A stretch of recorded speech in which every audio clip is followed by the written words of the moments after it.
Hi everyone, welcome to my channel. So I stopped at the Five Guys burger and I decided to order the combo, and I'm gonna show you in this video here how much it cost me, what I paid for.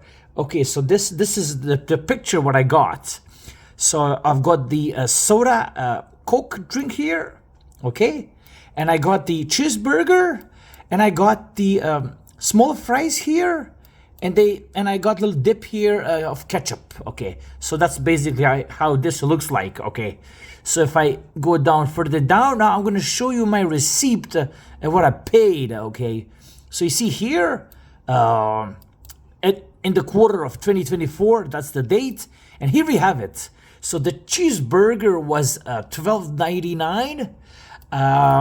Little fries were at 5.29, and one regular soda was $2.99. So if I take you down to my total, it was $22.55, and I got the little bit of change, $2.45 back. So this is what you're gonna pay at your local Five Guys. Hopefully you found this interesting and useful. Like, subscribe, and take care. Bye bye.